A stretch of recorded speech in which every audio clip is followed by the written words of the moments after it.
Haleluya, puji Tuhan.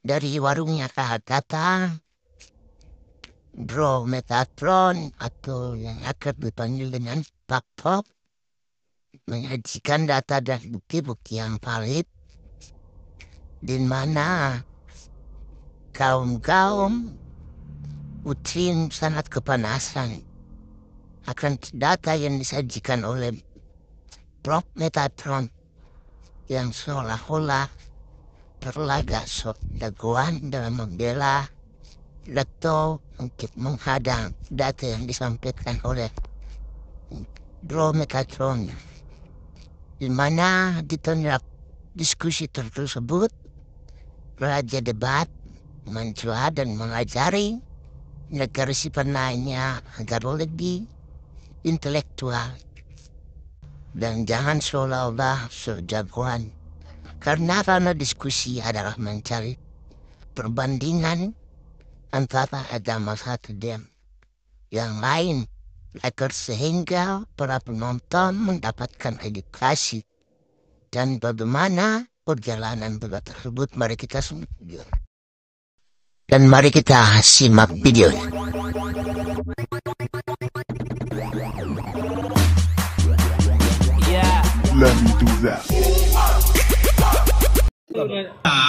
Kamu yang nggak punya adab, bro. Pak Meta, kita bertanya, kau ngapain nyambung? Nanti Saya hanya mengingatkan kamu supaya tidak terlalu bodoh. Itu kan Pak Meta bisa menjawab, bukan berdiskusi sama kau.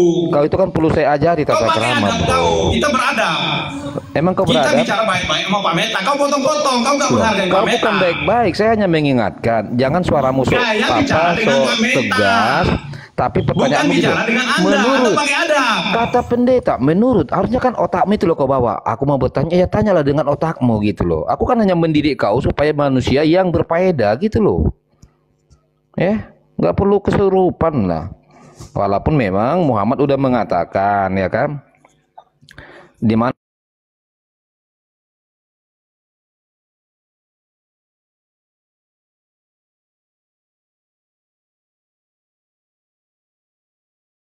saya bicara baik-baik kepada Pak. Saya bicara baik-baik. Gak usah di-mute. Ngapain di-mute? Kita mau bicara baik-baik,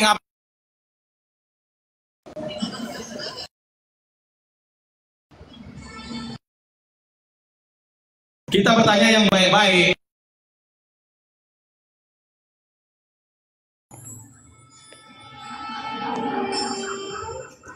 Kita kan bertanya sesuai apa kata pendeta. Bisa nggak sih nggak usah teriak-teriak, Bang? Kayak orang kesurupan, Bang. Kau emang tetanggamu itu nggak tuli apa denger suaramu itu? Orangnya udah nggak ada, Bang. Masih kesurupan aja sih, Bang. Nggak malu apa? Nggak malu kayak mana? Itu kan pakai adab bicara. Kita kan ngomong, kita tahu. Bang, aku tuh sampai kebangun loh, Bang. Kau kayak orang mau demo, Bang. Masih nggak tahu malu, Bang. Turun aja, Bang. Turun. Turun sendiri ya, nggak tahu malu. Astaga. Kaget aku loh, Bro. Ih, kira entah ada apa loh. Baru tadi mau ngambil air putih, langsung terjadi kerusuhan. Ada apa Ya, ini orang sebetulnya? gila, astagfirullah. Apa sih masalahnya? Kaget aku loh. Aduh. Iya. Tadi Pak Android nanya baik-baik aja loh, tiba-tiba sabar ya Pak ya. Ya ini ada Bang Seno. Bang Seno. Selamat siang Bang Seno.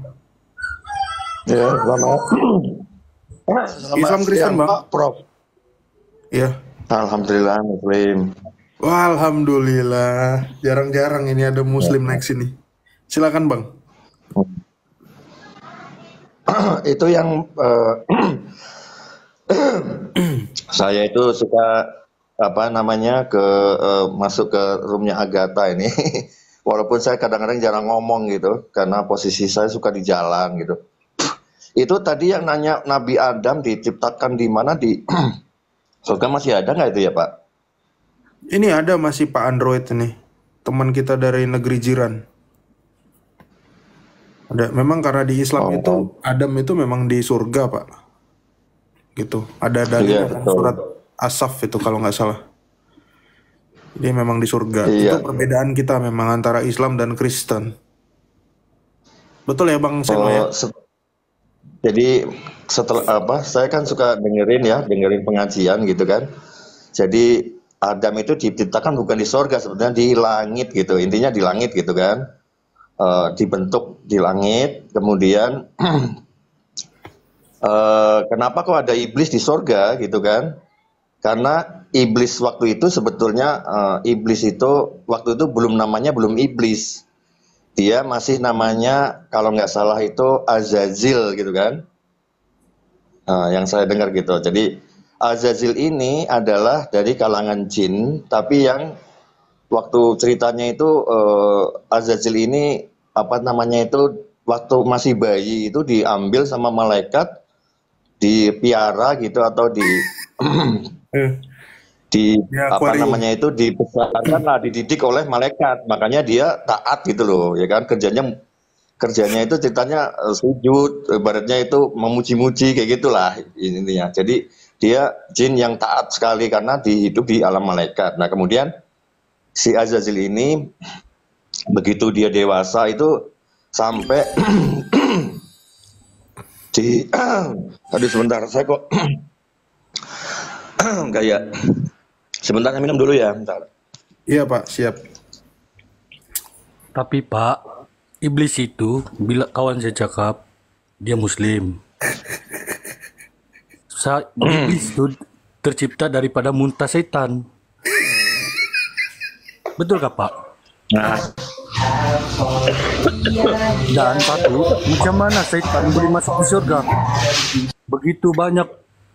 jadi ceritanya itu si Azazil ini dijadikan bendahara atau bendahara langit gitu. Jadi pengurus ceritanya ini. Ceritanya pengurus. Ini saya dengar dari Ustaz ini ya. Dewan Suro ya Pak. Jadi pengurus langit sehingga dia bisa masuk ke sono kemari gitu. Memang boleh masuk surga juga boleh gitu. Sebelum Adam diciptakan, memang dia itu namanya belum iblis ya. Iblis itu setelah dia itu disuruh sujud nggak mau kan, di situ ceritanya. Jadi Azazil ini bahkan bendahara langit menurut cerita Pak Ustadz ini. Nah, saya sih sebagai orang yang awam tapi belajar gitulah. Nah makanya waktu Adam diciptakan kemudian disuruh masuk surga gitu, ya kan? Disuruh masuk surga. Pak, saya mau tanya, iblis itu dicipta dari mana di Pak? langit gitu. Kenapa Pak? Iblis itu dicipta dari mana? Iblis itu diciptakan dari ujung nyala api. Bukan Pak, itu jin. Itu jin. Iya, jin diciptakan dari ujung nyala api. Iya, Pak Seno itu gini Pak. Ya, saya sedikit-sedikit belajar Islam sih. Ya, ini teman-teman yang di bawah silakan dicocokkan ya. Di dalam Islam, iblis itu juga berasal dari malaikat, Pak. Dalilnya di mana? Di Al-Baqarah 34. Di situ Allah mengatakan, "Dan ingatlah ketika kami berfirman, sujudlah kepada Adam. Kami berfirman kepada para malaikat, sujudlah kepada Adam. Namun siapa yang nggak sujud kepada Adam pada waktu itu adalah iblis. Satu-satunya yang nggak sujud. Nah pertanyaannya, perintah Allah itu kepada siapa? Kepada jin kah atau kepada para malaikat? Jelas di ayat itu dikatakan kepada para malaikat. Nah anehnya, kenapa iblis dipersalahkan dia nggak sujud padahal perintah itu hanya ditujukan kepada para malaikat. Ini membuktikan, dan ini adalah penjelasan di dalam kalangan para ulama bahwa iblis itu juga adalah dulunya malaikat. Malaikat diciptakan dari cahaya, ya. Jin diciptakan dari api. Jadi kalau ditanya iblis dari mana? Iblis itu dari cahaya awalnya. Namun dia adalah malaikat-malaikat yang sifatnya membangkang gitu. Makanya Bapak tadi kelimpungan waktu menjelaskan tentang iblis itu diciptakan dari mana, tiba-tiba dari apa tadi dapat mengadopsi anak ya tadi. Dari ujung nyala api. Ya itu adalah jin. Ya, iblis itu bukan jin. Dia itu golongan malaikat. Gitu. Dalilnya Al-Baqarah 34. Nah, di situ juga Iya kita kan, melihat Kak, bahwa itu kalau menurut saya itu terjadi khilaf para ulama gitu kan. Ada yang berpendapat khilaf seperti itu. terus gimana yang Tapi bener kalau nih? yang menurut cerita yang saya tadi dari Ustadz tadi bahwa jin ini sebetulnya iblis ini adalah sebetulnya kalangan jin. Dalam bahasa Arabnya itu kana minal jinni fafasaqo ila rabbih gitu atau seperti apa ya? Iya, bahasa Karena Arabnya minal nggak jin ngaruh. fafasaqo ila rabbih gitu. Jadi dia dari kalangan jin tapi yang fasik gitu. Jin masalahnya nanti ada yang muslim juga. Masalah jin itu kan ada yang maksudnya dia itu waktu itu kan jin itu ada yang baik, ada yang buruk gitu loh ceritanya. Nah, kalau malaikat semuanya baik, nggak ada malaikat yang buruk gitu loh. Nggak ada malaikat yang membangkang gitu loh. Ya, malaikat membangkang itu adalah iblis. Nah, tapi yang jadi satu pertanyaan begini, Pak. Ya. Bapak setuju dengan konsep tauhid ya? Setuju kan? Hanya Ya, menyembah tauhid. Allah saja kan? Betul ya? Ini dalilnya Betul. ada yang saya sebutkan tadi. Al-Baqarah, aduh kok jadi ganti. Nih, Al-Baqarah 34.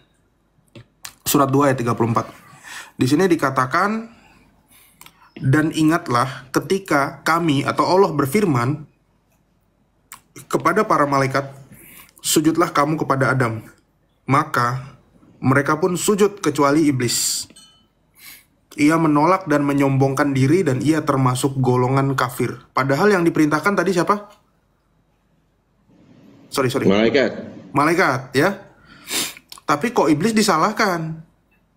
Ya kan? Ini membuktikan bahwa memang iblis Ya. adalah kelompok malaikat yang membangkang, bukan dari kelompok jin. Kecuali di sini juga malaikat dan jin, maka iblis akan cocok ya. Di sini hanya para malaikat. Nah, tapi yang membagongkan, Pak, lihat, Bapak sujud kepada Allah saja, betul ya? Betul kan? Tapi Allah nyuruh sujud kepada Adam. Ini gimana nih? Allah nyuruh musyrik berarti. Gimana? Allah menyuruh? Allah menyuruh agar malaikat ini sujud kepada Adam, bukan sujud kepada dirinya.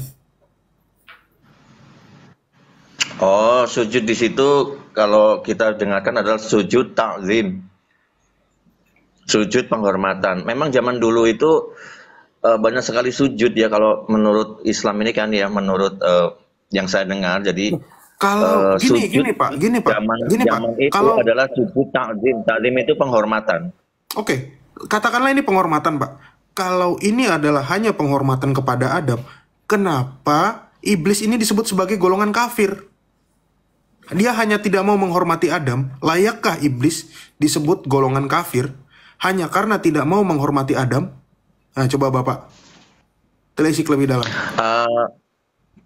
Pak Prof pernah dengar cerita seperti ini ya? Ini saya sebagai orang awam dalilnya nggak hafal, tapi pernah dengar cerita.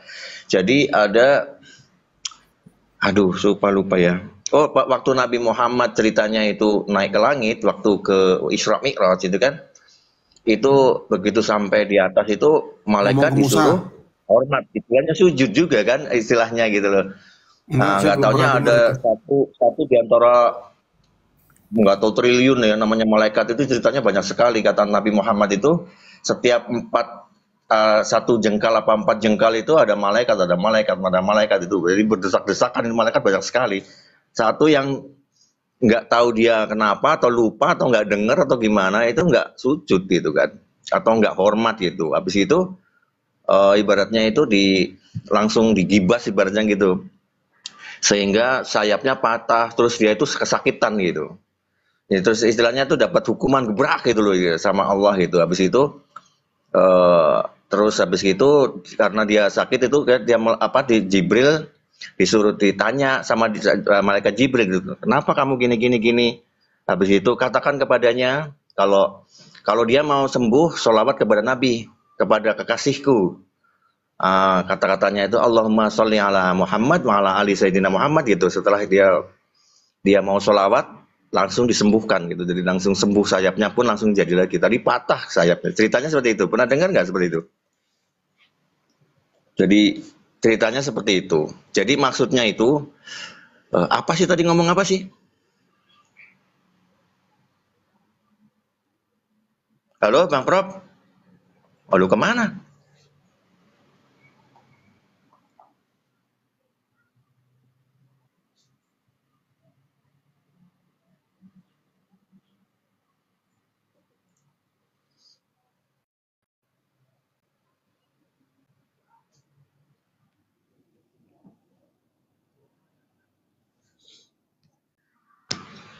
Roomnya rungkat atau gimana nih Bang?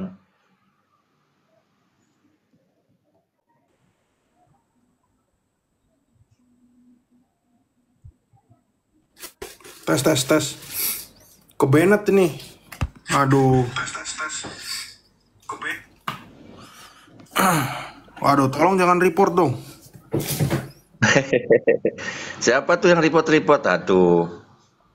Iya, tadi yang kita lanjut lagi ya.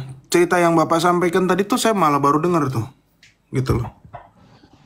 Tapi kalau ada dikatakan cerita seperti itu, kalau dikatakan tidak mau sujud kepada Muhammad, seandainya seperti itu, maka ada yang Ya hormat ya. Kalau Islam itu enggak, kata-kata sujud itu sekarang di sujud takdim itu sujud penghormatan. Sebetulnya enggak pada ada saat sujud itu menyembah. pada saat itu golongan yang nggak mau hormat kepada Muhammad jadi kafir nggak, Pak? Enggak. Di Nah, situ anehnya kenapa apa namanya? Dia dengar waktu itu dengar, ya dia enggak, maksudnya waktu itu enggak ada perintah. Jadi enggak ada perintah. Begitu datang kan malaikat banyak sekali gitu ya. Nah, habis itu yang lain pada langsung ibaratnya kayak kalau misalnya kalau di kerajaan itu kan kalau di kerajaan itu saya lihat di kerajaan itu kan maju kakinya, tangannya terus kayak seakan-akan kayak orang renang kayak gitu kan, menundukkan kepala lah seperti itu. Nah, dia sendiri yang tidak gitu ceritanya kan. Loh iya, tapi Nah, di itu saya juga sini, nggak tahu kenapa jadi seperti itu ceritanya itu. tapi di sini di ayat ini dijelaskan bahwa iblis itu nggak mau sujud kepada Adam, maka mereka pun sujud kecuali iblis. Iblis nggak mau Iblis. sujud. Ia menolak dan menyombongkan diri dan ia termasuk golongan yang kafir. Nah, kalau dia hanya ini masalah sujudnya sujud biasa doang, maka mestinya aneh dong. Aneh dong, dia cuma hanya nggak mau Maksudnya hormat. diampuni gitu maksudnya ya. Iya dong, masa dia nggak mau hormat sama Tapi Adam? kan Toh, kita harus tapi melihat langsung jadi ayat-ayat kafir. berikutnya. Ayat-ayat Al-Quran berikutnya. Bahwasanya Yang ayat ana berapa? khairum minhu kan gitu. Kan begitu. Jadi setelah disuruh sujud nggak mau, ditanya kan sama Allah ceritanya itu. Kenapa kamu sujud gitu kan? Karena dia langsung ngomong kalau khalaqtani min nar khalaqtahu min turab gitu kan. Habis itu aku diciptakan dari api dan dia diciptakan dari tanah. Iya. Aku lebih baik dari dia gitu. Dari Nah, api. itu salahnya di situ nanti Yang makanya. diciptakan dari api itu bukan ini, Pak. Bukan malaikat. Bukan juga iblis, Nah, tapi kan pengertian dari saya jin. tetap masih jin itu. Enggak, kalau Bukan, pengertian nggak ada saya tulisannya menurut malaikat Ustaz, dari api, jadi nggak ada. iblis itu termasuk jin-jin gitu, jin. Ya, terus kalau gitu gini, pertanyaannya, Adam kan keluar nih dari surga. Betul. Adam keluar dari surga, Hawa keluar ya, meskipun Hawa nggak ada di Al-Quran ya. Ularnya kemana? Keluar ya? Keluar juga kan ularnya kan? Keluar juga. Jadi di situ kalau di pengajian itu bilangnya, "Hey Terus, Adam, hey Hawa, iya. hey Kita iblis, main keluar cepat dari aja ya. surga gitu." Jadi Hmm. surganya kosong.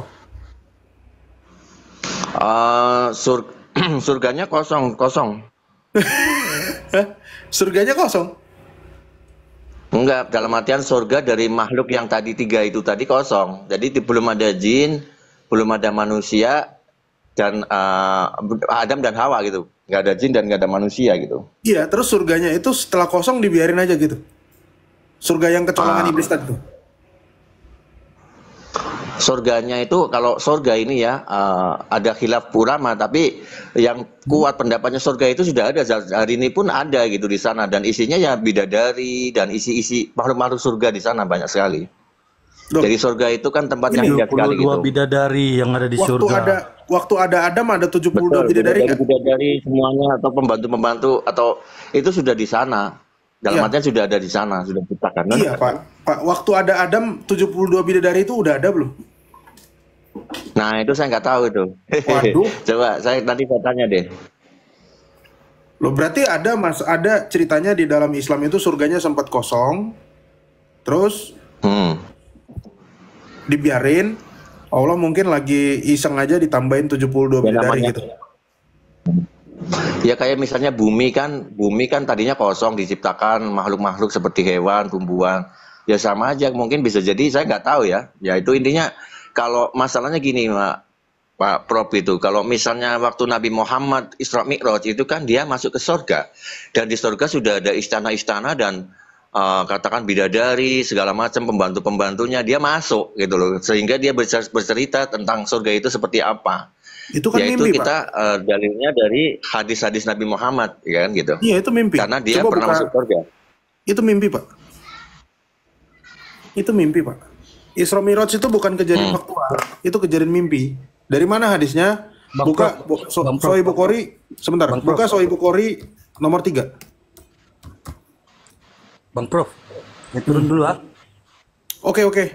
Pak Android, makasih Pak. Oke. Ya.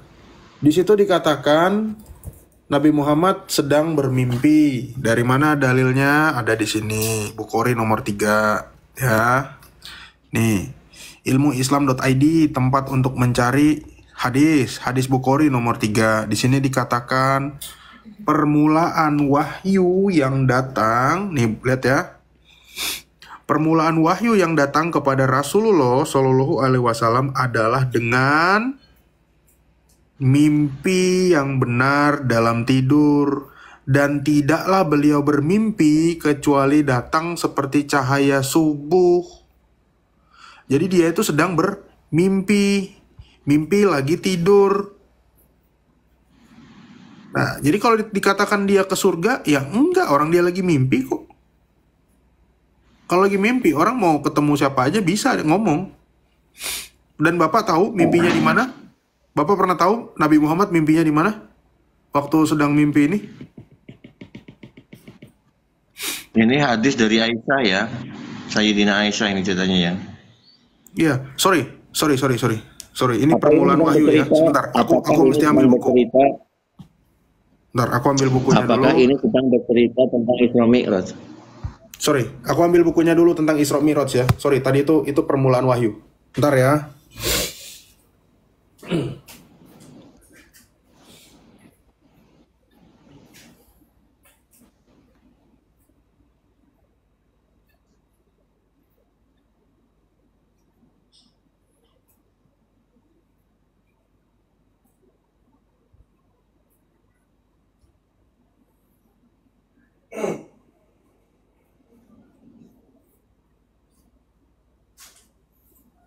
Sorry, tadi permulaan wahyu. Sekarang kita bicara tentang Isra dan Mi'raj ya.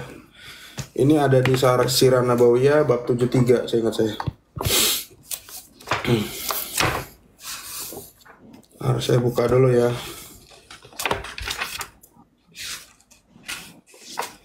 Isra dan Mi'raj. Ini.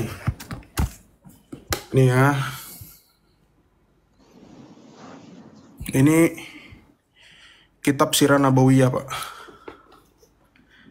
Sirah Nabawiyah jilid 1 ada di bab 74 halaman 358. Peristiwa Isra dan Mi'raj. Di sini dikatakan ya tentang Isra dan Mi'raj, ini ada hadis riwayat Abdullah bin Mas'ud, ada hadis riwayat Al-Hasan, ada hadis riwayat Aisyah radhiyallahu anha, sama hadis riwayat Muawiyah bin Abu Sufyan. Ya.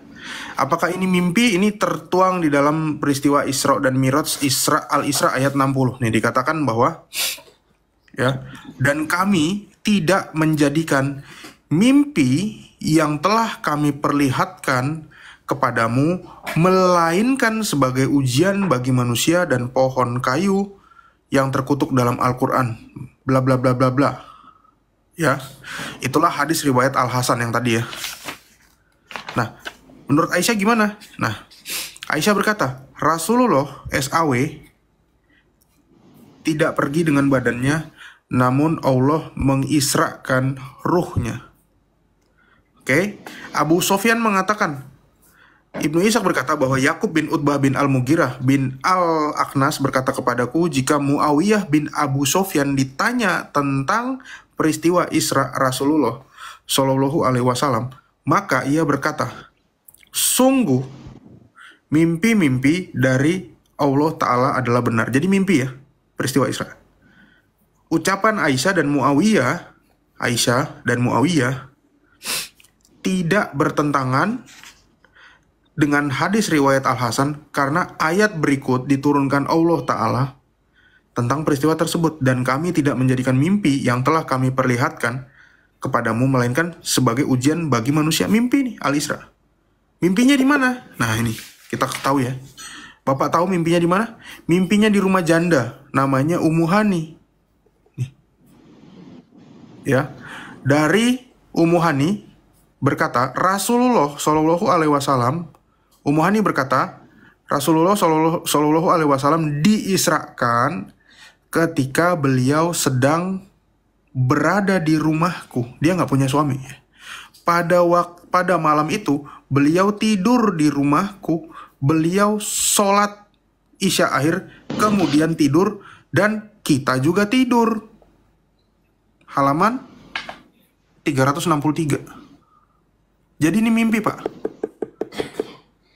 Nabi Muhammad nggak pernah pergi ke surga. Ini cerita yang tadi di Surah Nabawiyah ini kok nggak sesuai yang saya ini ya. Ini maksudnya ini kejadiannya di mana itu coba? Yang periwayatan ini. Maksudnya ini kan dia tidur di istrinya. Masalahnya bukan apa? Istrinya, ini janda, bukan istrinya nih Pak. Ini dia di rumah janda, namanya Ummu Hani. Ummu Hani ini mantan pacar Nabi Muhammad yang nama aslinya adalah Fakita binti Abu Thalib, sepupunya. Masalahnya kan Isra Mi'raj itu Nabi Muhammad nggak punya istri yang lain, cuma satu waktu itu kan gitu. Nggak ada. Siapa? Coba Isra Mi'raj tahun berapa kejadiannya, tahu nggak? Sekitar tahun 8 atau 9 Hijriah. Loh, kalau 8 atau 9 Hijriah? Oke. 3 tahun lama. Jadi setelah kenabian 8 atau 9 Hijriah? 9 tahun sebelum kenabian, atau 8 kalau nggak salah. Loh, kalau nggak 7, jangan 8 gitu dong. 8 Hijriah itu 8 Hijriah itu Nabi sudah pindah ke Madinah. Setelah kenabian, Bro. Setelah kenabian. Setelah kenabian. Jadi tahunnya itu sebelum Hijriah. Jadi sebelum hijrah dari ya. Tahun kenabian. Tahun berapa ya, tadi? Sebelum. Tahun berapa setelah jadi nabi? Sekitar 7 atau 8 gitu kayaknya sih. Setelah nice. kenabian. Catat ya teman-teman ya. Tahun 7 atau 8 Hijriah. Oke. Sekarang yang jadi pertanyaan. Sebelum Hijriah. Setelah kenabian, ya? Bukan. Oke. Yang jadi pertanyaan. Salam Bro Mamat. Yang jadi pertanyaan gini Pak. Yang jadi pertanyaan. Tahun berapa Siti Khadijah meninggal? Ada yang tahu?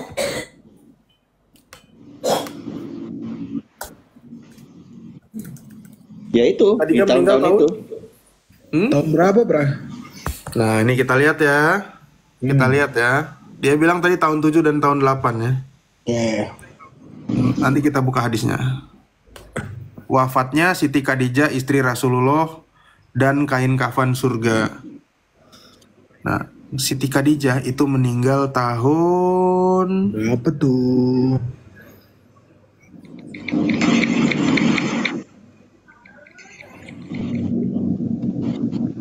Berapa kenabian? Lihat, tahun kah? 10. Tadi dia bilang di rumahnya tahun 7 atau 8 ya? Iya. Berarti Nabi Muhammad selingkuh. Waduh. Loh, dia masih punya istrinya masih hidup, ngapain dia nginep di rumah janda, coy? Tapi kan Al-Azab 51 dia boleh menggauli siapapun, Pra. Tapi kan ayatnya belum turun. Oh iya juga ya. Ayo loh. Dia istrinya belum meninggal, bagaimana mungkin dia bisa nginep di rumah janda? Ayo Pak. Nah itu saya yang salah kali, saya yang salah gitu. Oke, silakan cari. Peristiwa Isra dan Miraj itu tahun berapa? Mungkin sembari abangnya nyari, Prah, boleh kasih hadis gak saya tentang Boleh, silakan. Tafadol. Tolong dibukakan, Prah. Atau saya on cam bentar aja ya? Iya, lu aja yang besarin. Oke, Praku nih. Jadi berkenaan dengan Isra Miraj tadi dari sirah teman-teman ya. Kita langsung dari ke hadisnya ya. Tirmizi 3059 derajatnya sahih ya teman-teman ya. Praku. Oke. Tafsir Al-Quran berdasarkan petunjuk dari Rasulullah. Betul, hadis menjelaskan Quran ya, Bro Seno ya. Di antara surah Bani Israil kita lihat, ini bahasa Arabnya, ini perawinya. Telah menceritakan dari Ibnu Umar, telah menceritakan kepada kami Sufyan dan Amru bin Dinar dari Iqmah dan Ibnu Abbas. Ibnu Abbas ini siapa, Bro? Sepupunya sama sahabat. Oke. Dan sahabat. Berkenaan dengan firman, dan kami tidak menjadikan mimpi itu telah kami perlihatkan kepadamu melainkan sebagai ujian bagi manusia. Betul. Al-Isra 60 ya, Bro? Betul. Oke, itulah mimpi yang nyata yang diperlihatkan kepada Nabi saat diisrakan ke Baitul Maqdis. Betul. Oke, berarti mimpi ya? Betul, mimpi. Mimpinya di rumah janda, dan janda itu dinginapin rumahnya saat Nabi masih beristri. Betul ya? Wah, ini kita dapat satu kebenaran dari Pak Seno ini. Bahkan dikonfirmasi sama hadis ya, Bang Seno ya. Tapi bahkan Quran pun bilang hal yang ini sama. saya baca-baca lagi nih ya, saya baca-baca lagi dalam sejumlah sumber. Ini kan tahunnya juga orang itu kan tidak pasti dia itu tahun berapa sih gitu kan? Loh. Tidak tahu pasti. Ini di sini di bahwa Isra Mi'raj terjadi pada malam tanggal 27 Rajab di tahun ke-10 atau 11 dari kenabian. Oke. Nah, ada yang seperti itu. Oke. Gak apa-apa. Tahun 10 kenabian ya. Untuk menghindari fitnah rumah janda ya. Tulisannya begitu. Oke. Yap. Saya mau bertanya, apakah pada saat itu tahun 10 kenabian Nabi Muhammad sudah punya istri atau belum? Istri baru atau belum? Sepengetahuan saya belum. Setelah Nabi Muhammad menikahi Khadijah, dia menikahi siapa? Aisyah. Saudah. Oh, Saudah dulu. Nah, itu mungkin beberapa tahun dia nggak beribu kelihatannya. Dia kan hijrah dulu. Waktu hijrah kan sendiri.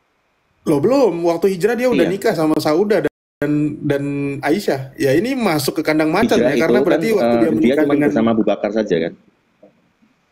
Karena waktu Nabi Muhammad menikah dengan Saudah, artinya dia selingkuh juga dengan wanita tadi. Entar. Ini Ummuah ini mantan pacar atau mantan istri, Bro? Mantan pacar.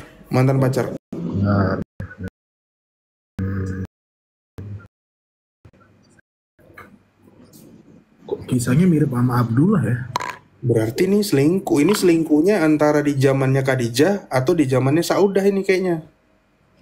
Betul ya Pak Seno ya? Nah, itu kan kejadiannya sudah lampau dan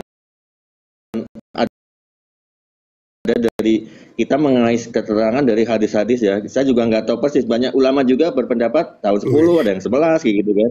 Jadi namanya khilaf ulama gitu. Biasanya itu nanti dikumpulkan pendapat-pendapat itu kemudian dicari yang paling kuat yang mana pendapat. Ya. Katakanlah dia nggak selingkuh ya sama Khadijah. Ya, katakanlah dia nggak selingkuh sama Khadijah. Dia nggak selingkuh juga sama Saudah ya. Nabi Muhammad kan setia pasti. Pasti ya. Kayak lagunya Muhammad nih, sahabatku yang setia. Sahabat banget. Pertanyaannya, emang boleh nginep di rumah janda, Pak? Nah, itu saya nggak tahu ya. Itu kalau ada hadis seperti itu, saya kan nggak pernah dengar gitu. Apa ini hujah atau tuduhan atau apa, saya nggak tahu. Ini masalahnya saya nggak pernah dengar cerita yang itu tadi. Loh, jadi mana yang benar nih? Dia selingkuh atau memang dia nginep di rumah janda itu gara-gara emang gabut aja? Kalau yang saya lihat waktu Nabi Muhammad masih di Mekah itu dia sibuk banget dengan perlawanan orang-orang Quraisy, musyrik Quraisy itu istilahnya gitu ya. Sibuk sekali, jadi kita fokus ceritanya nggak ada di situ.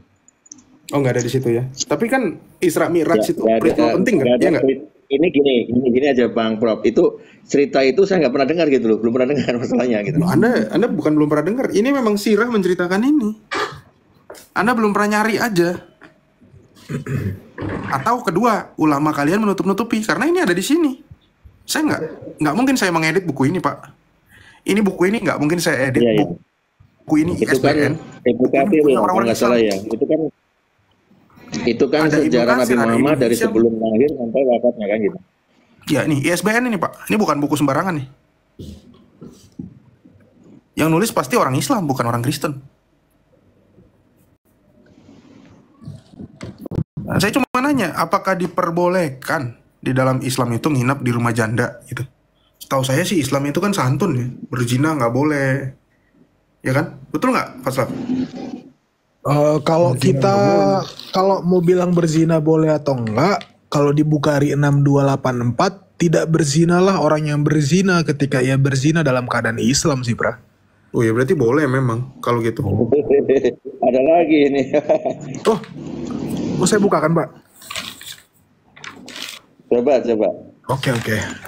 Kita berbicara harus validasi ya, Pra ya. Harus berdasarkan dalil. Kayaknya Pak Seno kurang banyak tahu nih Pak. Ya makanya kan saya belajar, nggak apa-apa. Oke. Saya besarin lagi. Pastiin pakai data kau Mamat. Kalau nggak ada kukik kau ya.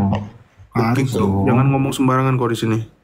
Oke, besarkan Pra. Tar. Ku besarkan dulu. Oke. Bukhari 6284 ya. Bro Seno Laras mau baca atau saya yang baca? Bukhari berapa? 6284. Babnya ini, kitabnya ini kita lihat sohinya menurut siapa? Kita lihat kau aja lah yang baca Pra ini. Tega kali kau masa.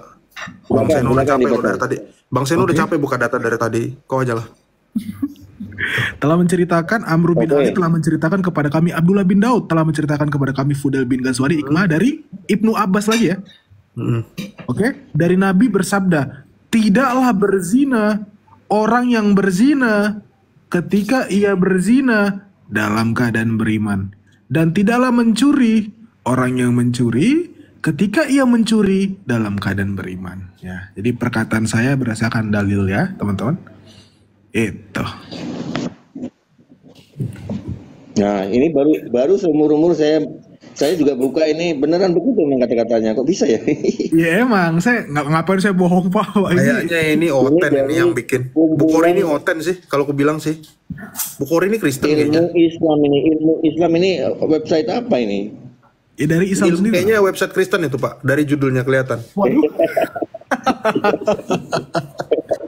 Bahkan ada hadis.id itu pun sama. Hadis kayak gitu, saya belum pernah dengar benar.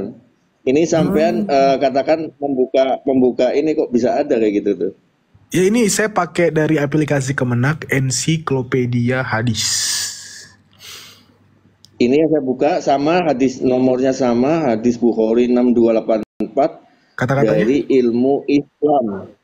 Coba portal dibaca. Belajar Agama Islam. Nah ini mungkin ada keterangan lain dari ulama, saya nggak tahu ini.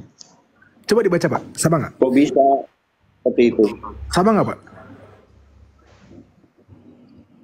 Ya kalau saya baca di sini ya, telah menceritakan kepadaku Amr bin Ali, telah menceritakan kepada kami Abdullah bin Daud, telah menceritakan kepada kami Fudail bin Hazwan dari Ikrimah, dari Ibnu Abbas radhiyallahu anhuma, dari Nabi Muhammad SAW bersabda, tidaklah berzina orang yang berzina ketika ia berzina dalam keadaan beriman, dan tidaklah mencuri orang yang mencuri ketika ia mencuri dalam keadaan beriman.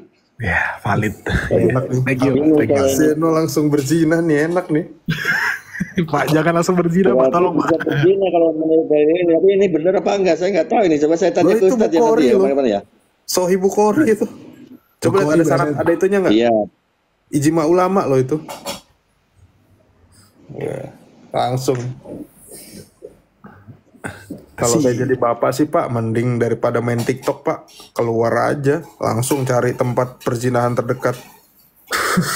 Download WeChat Pak, sorry Pak, download WeChat aja. Jangan. Oh, jangan. Berzina itu salah satu Jual mahal. dosa besar.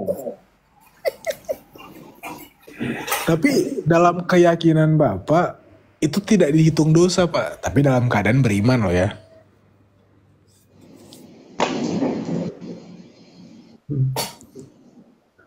Makanya kalau pasangan-pasangan yang saya ketahui sih, saya belum pernah baca hadis ini. Kok bisa ada seperti itu ya? Sebentar ya, saya cari lagi yang lain. Apa masih ada hadis yang sama seperti ini? Boleh. Silakan, Pak.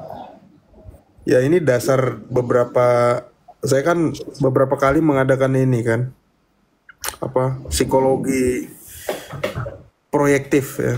Berapa kali wawancara ke lapangan, ini berdasarkan data di lapangan. Ini alasan ayat tadi itu, ayat hadis itu adalah alasan utama kenapa pasangan teman-teman Islam yang sedang berselingkuh di hotel, ya, mereka tidak lupa melakukan sholat fardu juga, sholat asar, ya. Meskipun dia berzina, dia nggak lupa sholat juga sama pasangan zinahnya itu. Mungkin supaya tervalidasi saya boleh nggak pernah nambahin hadis tambahan kedua?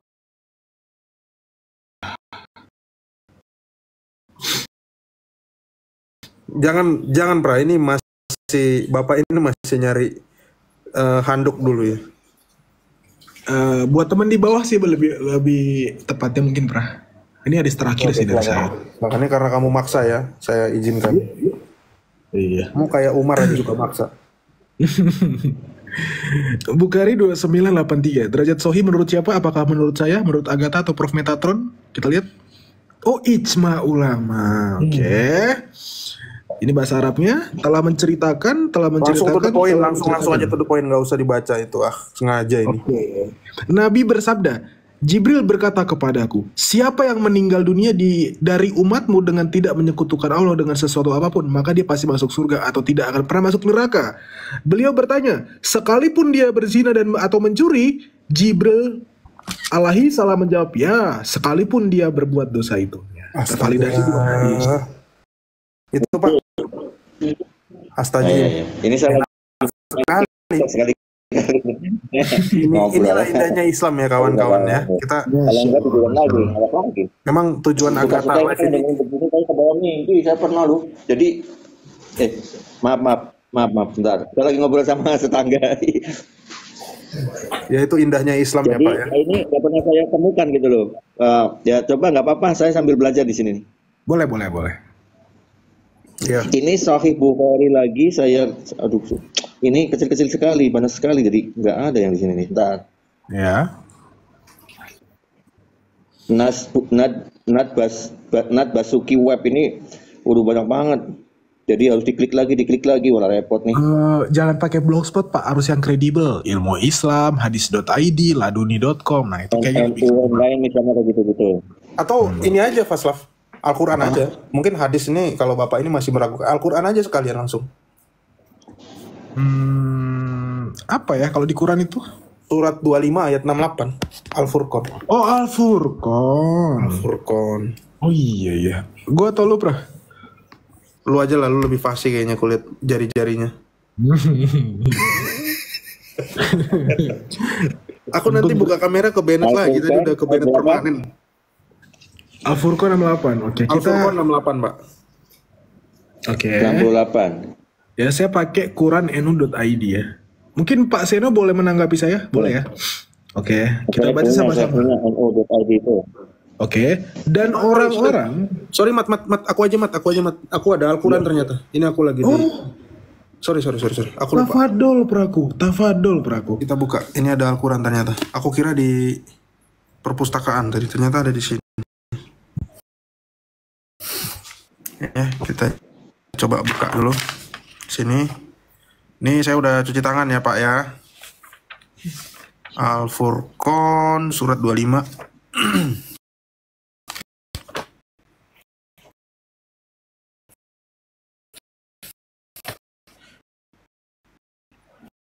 Ayat 68. Langsung terbuka.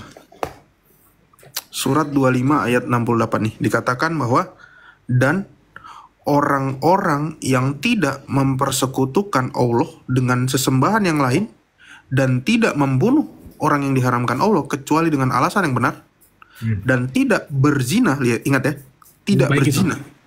Ya, ada kata tidak ya. Ini ada kata tidak, ada kata tidak, dan ada kata tidak. Tidak berzina. Dan barang siapa yang melakukan demikian itu, niscaya dia mendapat hukuman yang berat. Jadi kalau Bapak tidak berzina, tidak mempersekutukan Allah, dan tidak membunuh kecuali dengan alasan yang benar, Bapak dapat hukuman yang berat. Dan ayat 69, yakni akan dilipat gandakan azab untuknya pada hari kiamat, dan dia akan kekal dalam azab itu dalam keadaan terhina.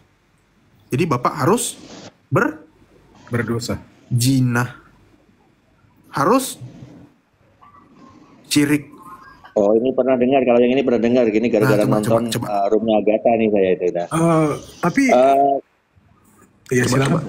Tapi tervalidasi oleh hadis. Jadi kalau jawaban saya di sini ya, sebagai orang Islam itu mudah saja. Al-Qur'an itu diturunkan dalam bahasa Arab, dialeknya Quraisy, kan gitu ya. Jadi makna atau arti dalam bahasa Indonesia ini kadang-kadang tidak bisa mewakili 100% apa yang terkandung di dalam apa namanya itu ya, kayak feeling bahasanya itu apa namanya ya, jadi kaidah bahasanya gitu loh. Betul. Jadi bukan berarti seperti itu, tapi mungkin yang di sini adalah mungkin apa namanya itu, jadi kebalikannya, atau kalau orang yang melakukan itu gitu, judulnya seperti itu. Coba kalau kita lihat ayat sebelum atau sesudahnya, biasanya seperti itu. Oke, sebentar, Bro. Jadi kaidah bahasa Arab itu apa namanya itu maknanya kita itu kadang-kadang bahasa Indonesia nggak bisa memaknai secara total gitu. Masalahnya bahasa Arab seneng itu ini. Bahasa yang tinggi menurut saya gitu. Iya, aku seneng nih cara menjawabnya Pak Seno ya, meskipun panik bahasa gitu. Di datar-datarin biar nggak kelihatan banget ya. Padahal di sini dikatakan bahwa yakni akan dilipat gandakan azab untuknya pada hari kiamat, dan dia akan kekal di azab itu dalam keadaan terhina. Kecuali orang-orang yang bertobat dan beriman dan mengerjakan kebajikan, maka kejahatan mereka diganti Allah dengan kebaikan. Allah Maha Mengampuni, Maha Penyayang. Bentar. Nah, itulah tadi jawaban saya tetap ke situ tadi. Rasa bahasa Arab itu enggak seperti bahasa Indonesia. Mungkin kemudian harus dilihat apa ayat-ayat sesudah dan sebelumnya gitu. Sebentar. Ini ayat sebelumnya nih. Ini sebelumnya ya. Nah, kira-kira nyambung nggak dengan yang sebelumnya? 63, 64, 65, 66, 67.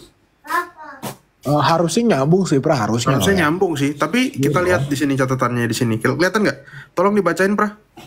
Ibnu Jauzi dalam Zadul Masir mengemukakan pendapat para ulama bahwa surah Al-Furqan merupakan surah Makkiyah. Hanya saja Ibnu Abbas Stop. Makkiyah itu artinya apa? Turun di Mekah. Oke. Surat Al-Furqan turun di Mekah. Tapi, nih baca lanjut. Hanya saja Ibnu Abbas dan Qatadah menyebut ada 3 ayat 68-70 yang turun di Madaniyah. Nah, artinya surat ini berhubungan nggak dengan ayat sebelumnya? Harusnya Enggak, karena 68-70. Berarti kita hanya baca konteksnya dari sini sampai dari sini. Karena ini turun di Madaniyah. Gitu. Nah, silakan hadisnya. Mungkin Faslaf mau sampaikan. Oke. Coba sebentar, Pra. Tadi yang ayat 70 coba dibacain dulu, di on cam lagi dikit. Oke, sebentar ya. Nih, ayat 70, kecuali orang-orang yang bertobat dan beriman dan mengerjakan kebajikan. Oke, thank you. Jadi bertobat. Oke. Nah, saya tunjukkan hadis yang mungkin mungkin penjelasan terbaik dari Quran kan tentu Rasulullah sendiri ya, Bro Seno ya, betul ya? Ya tentu hanya Rasul yang mengerti takwilnya dan Allah, betul? Iya. Oke, kita baca di Muslim 493. Nah, mungkin Bro boleh buka di ilmu Islam tadi, silakan dikomparasikan. Oke. Ya, kita bacakan sama teman-teman, sama-sama. Kita lihat. Ini panjang ya. Dari bahkan Abu Hurairah. Rasulullah bersabda, demi zat yang jiwaku di tangannya, seandainya kalian tidak berbuat dosa sama sekali, niscaya Allah akan memusnahkan kalian seluruhnya. Setelah itu Allah akan mengganti kalian dengan umat yang berbuat dosa, sehingga mereka akan memohon ampun kepada Allah, dan Allah pun pasti akan mengampuni mereka. Tuh. Nah, biasa sih Pak. Jadi memang harus berbuat dosa. Ya, saya pernah dengar di sini, pernah dengar ya. Betul ya? Jadi intinya kalau di sini gampang saja kalau menurut saya ini pengetahuan saya nih. Jadi di dunia ini memang Allah menciptakan dua hal ya kan. Satu kebaikan, yang satunya lagi keburukan.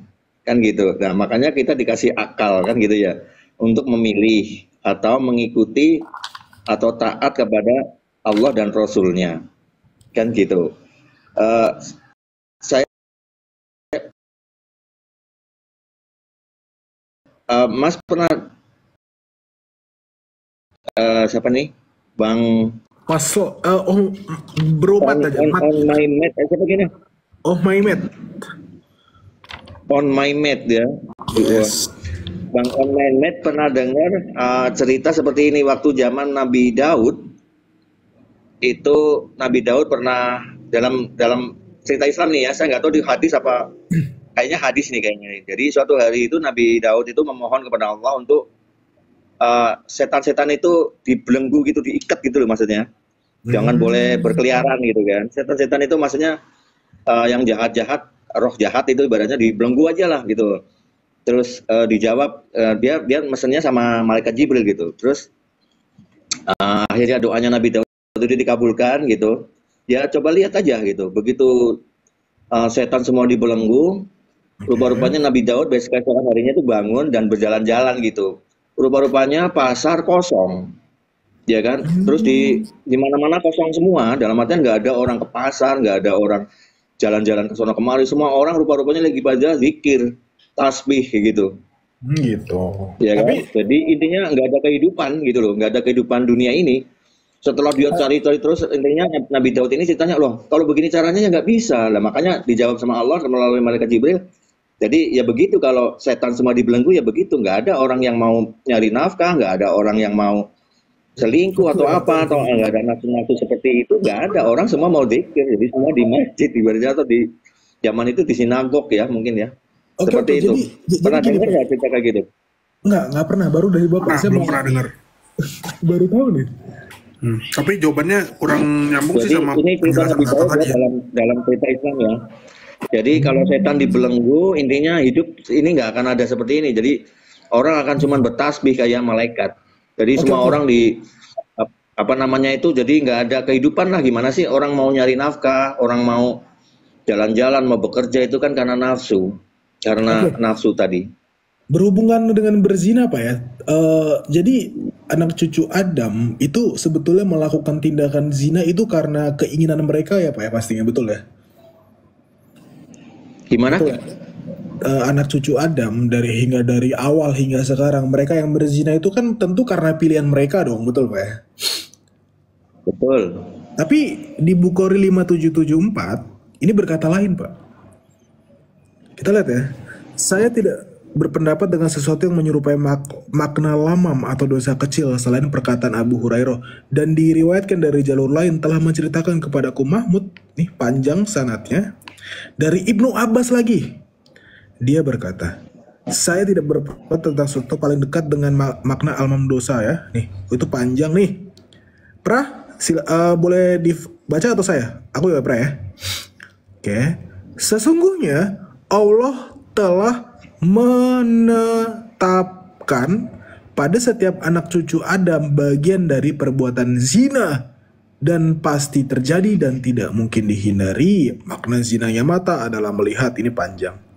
Jadi perbuatan zina anak cucu Adam itu bukan pilihan anak cucu Adam atau manusia-manusia ini, tapi betul karena Allah yang menentukan dan menetapkan. Jadi makanya tadi dikatakan Makanya Allah memberikan keringanan ketika kamu berzina dalam keadaan Islam itu nggak apa-apa karena saya sudah menetapkan itu gitu. Betul ya, Pra? Kira-kira seperti itu, ya, Pra? Karena Allah sendiri yang menetapkan manusia itu untuk berbuat zina. Makanya ya ibaratnya kayak ini kesalahan gua gitu. Ya udah lu nggak apa-apa gitu. Tapi lu harus beriman ya, gitu loh, Bro. Silakan divalidasi.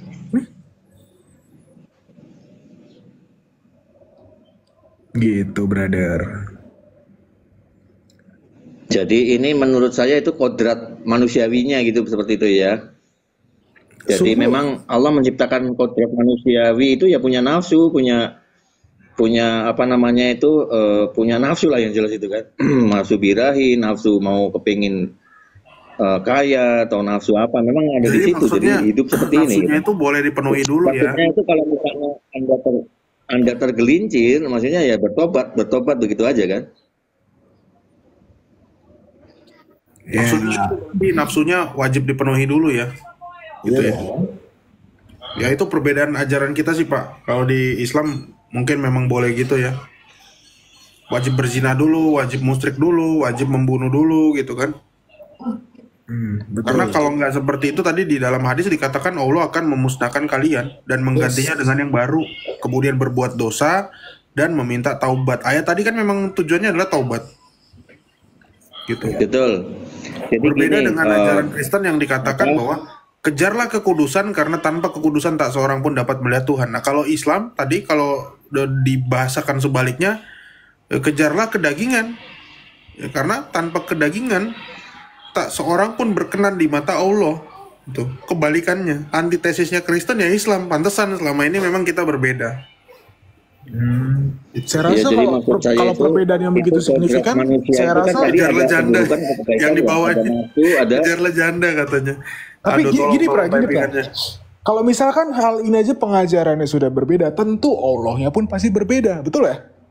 Nggak mungkin sama dong kalau gini. Betul, nggak mungkin sama ajarannya.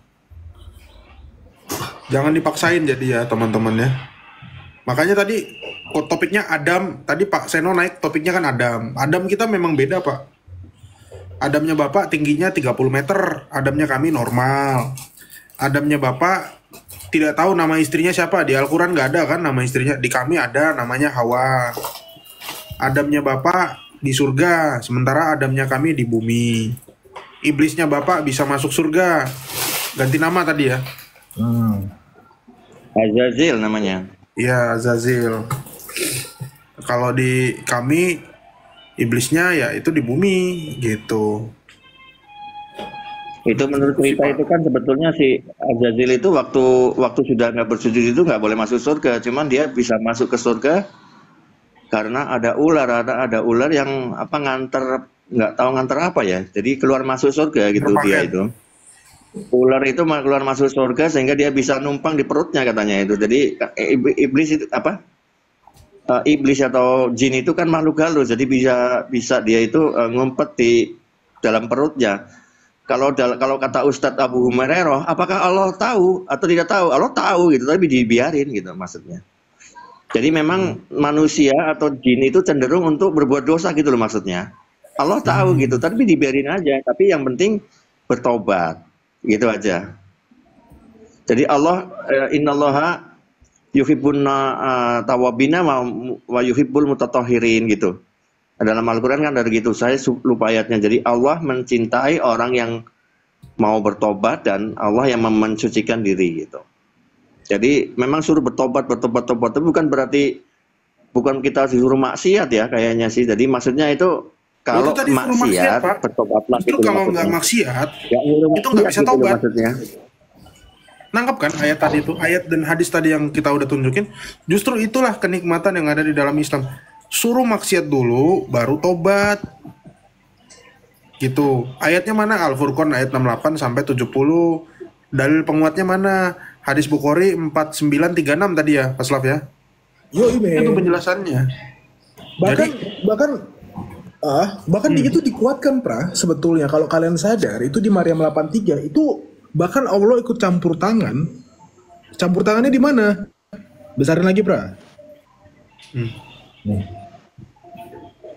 Allah pun Nah, untuk saya sambil belajar nih. hal ini Nah, coba, itu coba. Allah pun Dengarkan. ikut campur tangan dalam perihal dosa ini karena apa? Di Maryam 8:3 dikatakan apa? Kita lihat. Tidakkah engkau memperhatikan bahwa kami atau Allah ya Bang ya telah mengutus setan-setan, Allah ngutus setan nih kepada orang kafir untuk apa? Benar-benar menggoda mereka berbuat maksiat. Oh, aduh. Nih, Waduh, Allah ini bisa kena lagi nih. Coba saya mau tanya ke Pak Seno. Kira-kira orang-orang Quraisy itu orang kafir nggak sih, Pak? Orang musyrik. Iya, kafir nggak mereka? Jadi gini, kalau bicara orang-orang Quraisy itu kan kadang-kadang saya dengerin di YouTube ini, YouTube ya, di TikTok ini, kenapa kok nama bapaknya Nabi Muhammad Abdullah gitu kan? Kan udah ada kata-kata Allah di situ, ya kan gitu ya. Kalau saya lihat itu orang-orang Kristen atau mungkin orang-orang di luar Islam itu ya maksudnya, itu tidak memahami atau mungkin tidak memahami bahwasanya di Jazirah Arab yang sekitar situ juga diutus nabi-nabi gitu loh. Kan nabi-nabi memang lebih banyak di Bani Israel kan gitu. Tapi di Arab pun ada Nabi Soleh, ada Nabi Hud, ya kan? Nabi Soleh. Kemudian ada nabi di situ. Yang saya perhatikan pada saat ngobrol begitu itu dipikirnya Nabi Soleh itu Pak, Allah sudah Nabi ada Soleh waktu itu namanya jauh gitu. Pak. Nabi Soleh itu jauh sebelum adanya peradaban Arab. Saya bisa tunjukkan. Iya, Nabi Hud, Nabi Soleh, sama satunya lagi lupa siapa ya? Ada 3 nabi sebelum Nabi Muhammad. Nabi Soleh, Hud, sama Sebentar, lupa saya nabinya. Jadi mereka itu ibaratnya namanya udah ribuan tahun, ya memang jauh. Jadi setelah kenabian mereka gitu loh, kan ribuan tahun nggak ada nabi lagi gitu loh, ribuan. Jadi orang itu lupa. Mereka masih kenal Allah gitu ibaratnya gitu, tapi mereka tingkah lakunya itu tidak sesuai lagi gitu loh. Karena mungkin udah terjadi kesyirikan kan seperti itu. Ya, Abu Lahab kafir nggak Pak? Abu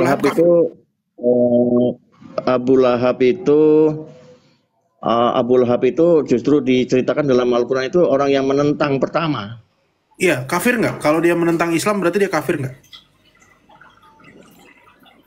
Abu Ada Lahab suratnya, itu pokoknya paman Nabi ya, dia termasuk salah satu anaknya Abdul Muthalib ya kan Ya, gitu. saya Jadi nggak nanya pamannya silsilanya Pak. Saya mau nanya dia gitu, kafir atau enggak. pamannya. Saya nggak nanya silsilanya, tarombonya saya nggak nanya. Iya, setelah dia Dia itu menolak, kafir atau dia enggak? menolak jadi kafir. Setelah Kafir menolak ya? ya, Oke. setelah menolak. Dia orang Setelah sukunya? menolak ya, catatannya. Oke, dia sukunya apa tadi? Quraisy. Quraisy. Oke, tadi Faslaf ayat 83, setan itu diutus kepada orang kafir. Oke. Di situ ada kata utusan Allah ya, arsalna atau rasul ya. Arsalna, betul. Arsal Nah, nasi katanya. Oke, kalau gitu menurut ayat itu kalau Abu Jahal, Abu Lahab adalah orang kafir, berarti rasul siapa yang diutus kepada orang-orang Quraisy? Setan sallallahu alaihi wasallam. Astaga. Jangan ngomong kayak gitu. Oh, kan Rasul siapa yang diutus gini kepada loh. orang kafir? Disitulah terjadi pertempuran ya antara kekafiran atau setan dengan kebenaran gitu kan. Jadi Nabi Muhammad datang wahyu kebenaran. Kalau kita ya jelas namanya orang Islam itu Nabi Muhammad itu adalah penerima wahyu kebenaran, dan Allah memang setan itu juga memang dikasih kebebasan untuk melakukan aksinya gitu loh. Jadi disitulah perang terjadi, perang antara Nabi kebenaran Muhammad dan tadi utusan kebatilan Allah kan, gitu. Pak? Intinya tergantung siapa yang mau ikut ke sana, siapa yang mau ikut ke sini gitu. Pak, Nabi Muhammad tadi utusan Allah kan? Betul nggak? Rasul kan? Betul. Dia diutus kepada orang-orang kafir, betul kan? Ya memang di situ waktu itu semuanya orang kafir. Nah, Ya enggak semuanya ya. Enggak semuanya. Sebentar, kata-kata. berarti Maryam 83 itu tadi yang diutus kepada orang kafir? kebanyakan di situ orang udah kafir dan musyrik. Bukan kafir, musyrik. Oh, bukan musyrik. kafir. Tadi katanya kafir. Kebanyakan. Bukan kafir itu setelah terjadi penolakan. Loh, tapi Abu Jahal tadi Setelah katanya kafir. menolak baru Abu dibilang Lahab. kafir. Enggak, Orang nggak jadi kafir itu sekarang begini, yang namanya kafir itu apa sih artinya? Tertutup, Itu kan artinya menutup tertutup. diri. Heeh. Menutup diri bukan tertutup ya. Jadi menutup diri dari apa yang disampaikan oleh Nabi Muhammad gitu aja. Oke, orang Gitu Quraisy aja. orang Quraisy menerima nggak apa yang disampaikan Muhammad? Sebagian menerima, sebagian kecil. Kan waktu itu kan awal-awal mula kan ini perjuangannya Nabi Muhammad. Sebagian yang sahabat-sahabat yang awal-awal itu yang menerima. Waktu padahal Al-Qur'annya baru turun sedikit gitu kan. Sedikit demi sedikit. Saya dulu pernah dengerin Uti Watimea, mungkin udah malam ya. Katanya itu siapa yang perempuan lagi yang satunya lagi kok nggak pernah dengar lagi itu siapa?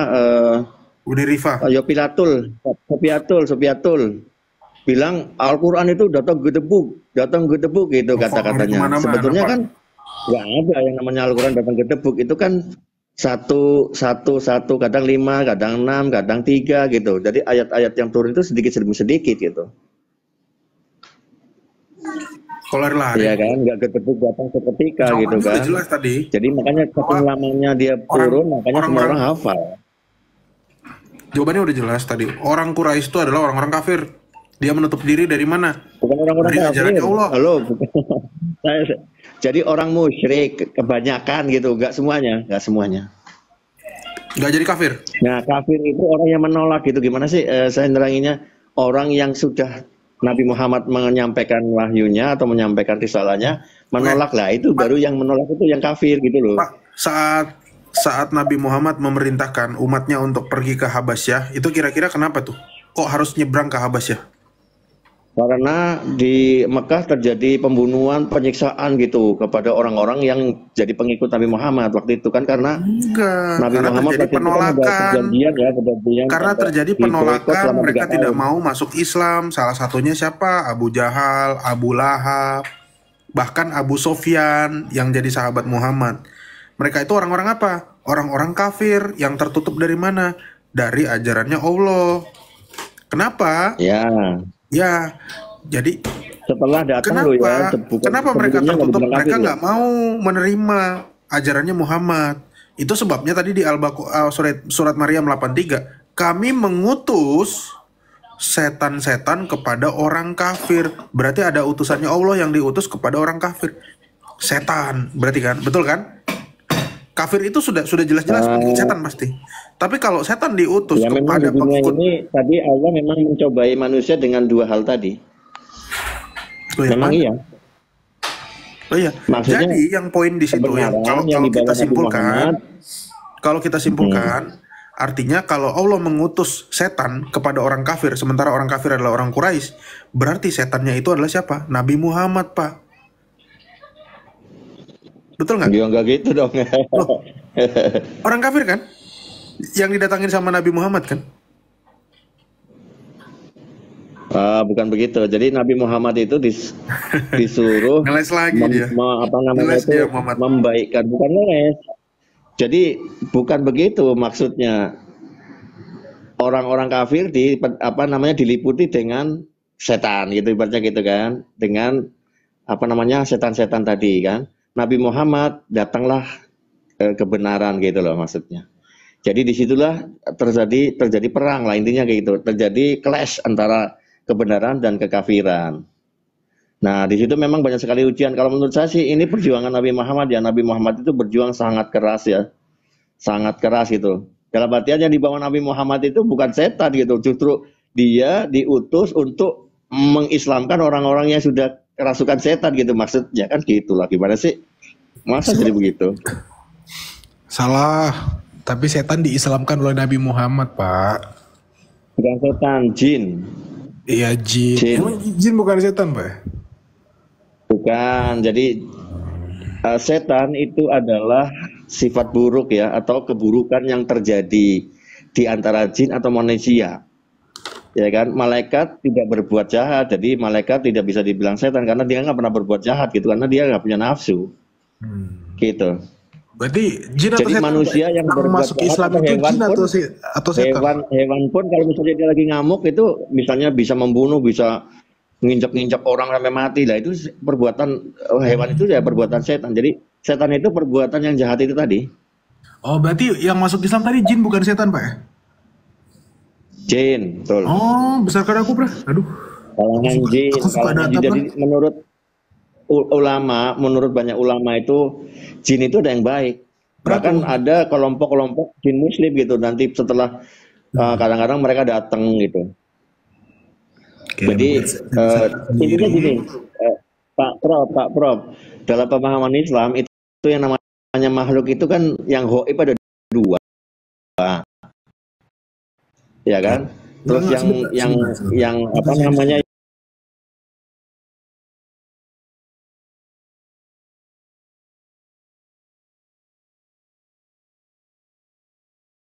yang juga ada dua. Oke, tadi Bapak Yang mengatakan dua itu yang jin masuk sama Islam malaikat. itu adalah jin, betul Pak ya? Oke, kita baca di Nasihat 3898 Sahihul Isnad atau Sahih. Kita lihat jin atau setan. Ini telah menceritakan dari Aisyah. Aisyah berkata, saya mencari Rasulullah. Kemudian ia memasukkan tanganku pada rambutnya. Kemudian beliau bersabda, telah datang kepadamu setanmu, katanya. Kemudian saya katakan, Aisyah, apakah engkau memiliki setan? Beliau bersabda, benar. Setan mengkonteksnya Bang ya. Oke, akan tetapi Allah telah membantuku untuk menundukkannya sehingga ia masuk Islam. Yang masuk Islam setan atau jin, Pak? Nah, mungkin itu namanya orang kan gini ya. Kayak saya sampean kan ada beda persepsi. Nah, Aisyah kan yang lagi bertanya. Ya kan? Itu yang nanya siapa? Aisyah kan? Aisyah. Betul. Setan atau jin? Kan gitu. Di sini setan atau jin? Nah, kan itu kan kata-kata yang keluar dari itu kan kata-katanya Aisyah, pertanyaan. Ya kan? Jadi dia nggak membantah atau tidak. Kenapa kamu ngomong gitu? Nggak kayak gitu karena itu kan istrinya. Habis gitu lah. Maksudnya istrinya pun bisa mengucapkan kata-kata yang tidak sesuai dengan kaidah sebetulnya sama Nabi Muhammad hanya segera dijawab. Ya kan gitu. Tapi Nabi menolak atau mengiyakan? Benar. Nah, Nabi Muhammad itu orangnya itu kan ngomongnya gimana ya? Dia itu jarang ngomong sebetulnya, tapi sekalinya ngomong itu selalu berbobot kalau menurut Ustaz ya kan. Jadi istrinya menanya pun dia akan jawab dengan rileks dan santai gitu loh. Dipikir dulu habis itu dijawab. Sakit palaku, Prah. Jadi bukan berarti dia mengiyakan apa itu. Jadi apa ya? Kata-kata setan yang keluar pertama itu kan Aisyah yang bertanya, orang lagi bertanya kok gitu loh. Jadi ya itu tadi kalau saya bayangkan bahwa kita manusia itu kan punya apa persepsi tentang hal itu sendiri-sendiri gitu. Karena mungkin dia ketidaktahuannya dia. Ini mohon maaf bro, saya tak mati dulu ya, mau sholat ya. Nanti kapan-kapan saya join lagi ya. Oke. Ya. Ini masalahnya masjidnya udah bunyi nggak ya? Yang penting Bapak jangan lupa berbuat zina dan nginap di rumah janda ya Pak. Ya, di sini ada azan udah rame. Ya. Thank you, Pak. Ya, nanti kapan-kapan nanti saya masuk lagi mungkin nanti setelah saya bersih-bersih dulu ya. Iya, bebas, silakan masuk lagi nggak apa-apa. Tapi lain kali kalau datang pakai ya Pak, lain kali pakai data Pak ya. Lain kali pakai data Pak ya. Kalau ada pertanyaan setahu saya akan saya jawab. Iya, ya lain kali pakai data Pak ya. Oke, yo selamat siang. Selamat siang. Save by Toa itu kata Bang siapa? Save by Toa. Bang Andri. Oke, kita turunkan karena teman-teman di bawah udah pada ngamuk, turunkan, ya. Karena susah kalau memang jurusnya rompi anti peluru yang susah memang itu. Saya orang awam. Kalau udah kepepet saya nggak tahu, belum belajari ya itu. Mau gimana teman-temannya? Saya suka pertakian ini, Pra. Kuat dia mengeyel ya. Ya kita memang membuktikan bahwa dia ngeyel aja itu. Ngapain kita paksain? Kalau memang udah nggak jelas, ya biarkan teman-teman yang menilai kan. Ya betul. Soalnya dari semua ucapan dia tercounter semua. Lu moderator nggak, Mat? Ini akun satunya nih, ini memantau moderator. Iya, mantau dong yang di bawah. Selamat siang, Bapak Tommy Syah. Gambarnya kenapa Tommy Syah. Selamat siang, selamat siang. Selamat siang, selamat siang. Ih, suara kita sama, Pre. Kita naikin aja dulu semua ya. Banyak kepleset semuanya. Selamat siang, Lembus Wana Bimbel. Selamat siang, Lembus Wana Bimbel. Selamat siang, Lembus Wana Bimbel. Selamat siang, Lembus. Darni Ginting. Selamat siang, Ibu Darni.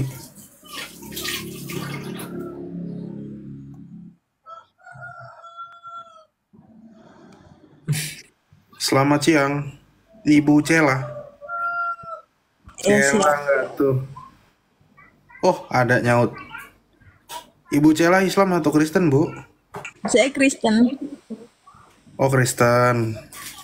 Puji Tuhan. Hindari ini ya, Bu.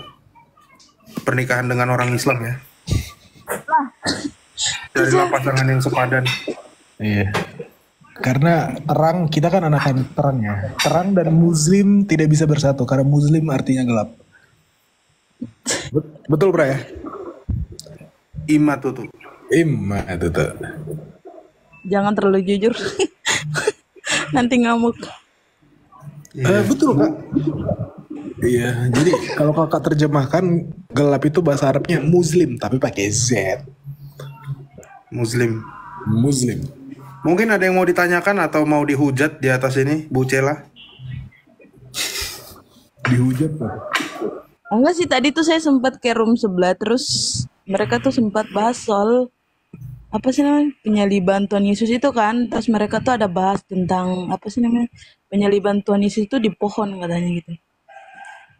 Kok di pohon dari mana? Iya sih, mereka bahas, terus ada data-datanya kita sempat ini.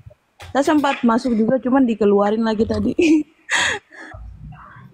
Iya, itu pasti yang dikutip dari Galatia 3 ayat 13. Karena di situ Rasul Paulus juga mengatakan di situ of a tree, dari pohon. Ya. Nah, kenapa Rasul Paulus menulis? Mereka ambilnya itu di Galatia sama Kisah Para Rasul kalau nggak salah tadi sih. Iya, karena Galatia yang ditulis oleh Rasul Paulus itu merujuk kepada Ulangan 21 ayat 23. Karena di situ digunakan juga kata pohon. Ya, apabila orang digantung di atas pohon. Pohon itu adalah kata ganti dari kayu. Gitu. Betul. Itu simpel sebetulnya. Kita mengetahui bahwa memang Kristus itu disalibkan di atas kayu, bukan di atas palang besi atau di atas tembaga, aluminium, ya, bahkan benda-benda yang bisa dikilokan seperti di Surabaya ini ya, sering dikilokan. Enggak. Tapi memang dari pohon kayu. Kenapa dari pohon kayu? Coba pertanyaannya.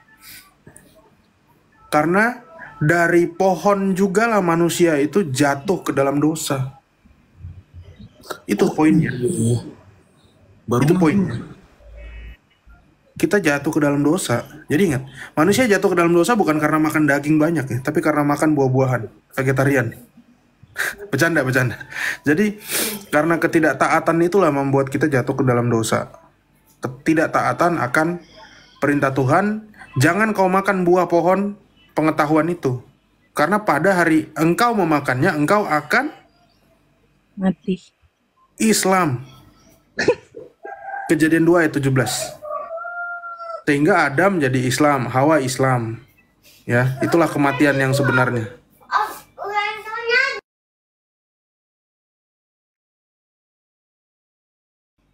Ya, salam Pak Lembus Wana.